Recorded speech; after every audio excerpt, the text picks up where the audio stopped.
கடந்து வந்த பாதைகள் கரடுமேடுகள். செய்யாத குற்றத்திற்காக தண்டிக்கப்பட்டான். சொன்ன தேவனுடைய வார்த்தை சொன்னதனாலே அவன் பரியாசம் பண்ணப்பட்டான். எல்லாராலும் அவன் புறக்கணிக்கப்பட்டான். சொல்ல போனால் எல்லாராலும் குறைவாய் மதிப்பிடப்பட்டான். அவனுடைய சொந்த சகோதரர்களே அவனுடைய மதிப்பை உணரவில்லை.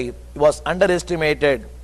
ஒரு காலத்தில் எகிப்தினுடைய எல்லா களஞ்சங்களுக்கும் பொக்கிஷத்தாரியா இருக்க வேண்டிய அவனுடைய விலை 20 வெள்ளிக்காசு தான்.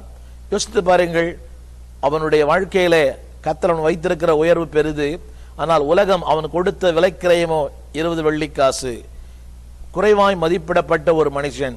ஆனால் ஆதியாகமம் 41 சொல்கிறது, அவன் வாழ்க்கையில் கடினமான நேரங்கள், அவன் கடந்து வந்த பாதைகளிலே எத்தனையோ கரடுமேடுகள்.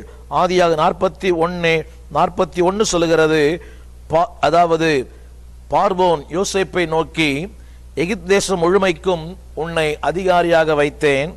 பார்வோன் தன் கையில் போட்டிருந்த தன் முத்திரை மோதிரத்தை கழற்றி அதை யோசேப்பின் கையிலே போட்டு மெல்லிய வஸ்திரங்களை அவனுக்கு உடுத்தி பொன் சரப்பணியை அவன் கழுத்திலே தரித்து தன்னுடைய 2ஆம் ரதத்தின் மேல் அவனை ஏற்றி தெண்டனிட்டு பணியுங்கள் என்று அவனுக்கு முன்பாக கூறிவித்து எகிப்து தேசம் முழுமைக்கும் அவனை அதிகாரியாக்கினான்.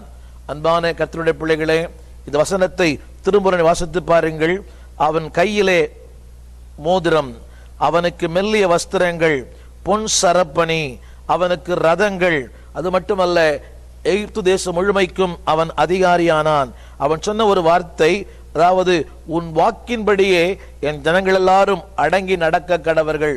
ஆனால் இவனுடைய வாழ்க்கை முழுவதும் கசப்பான வாழ்க்கை.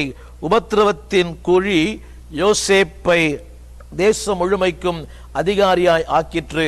திரும்ப சொல்லுகிறேன், உபத்திரவத்தின் குழி, a place of pit, ஆனால் now a place of palace. அந்த உபத்திரவத்தின் குழி யோசேப்பை தேசத்திற்கு முழுமையாய் அதிகாரியாய் மாற்றிற்று. இந்த நாளிலே என்னை கேட்டுக்கொண்டிருக்கிற என் அன்பு ஊழியனே, என் அன்பு சகோதரனே, என் அன்பு சகோதரியே, ஒருவேளை நீ கடந்து செல்லும் பாதை மனிதர்களுக்கு தெரியாதிருக்கலாம். நான் போகும் பாதை என் நேசர் அறிவாரே. நாசம் என் நானிலத்தில் உன்னை ஒருபோதும் அணுகவே முடியாது. ஆனால் இந்த உபத்திரவத்தின் குழியிலே கடந்து போய் கொண்டிருக்கிற யோசேப்பை ஒரு நாள் எகிப்து தேசம் முழுமைக்கும் ஆண்டவர் அவனை அதிபதியாய் ஆண்டவனாய் மாற்றினார். இதைத்தான் 105ஆம் சங்கீதத்தில் வாசிக்கிறோம். அவனை ஆண்டவனும் அதிபதியுமாய் ஆக்கினார். கடினமான நேரங்களிலே உன் வாழ்க்கையின் உயர்வு மேலான ஒன்று. 2வது, ஆதியாகமத்தின் புஸ்தகம் 28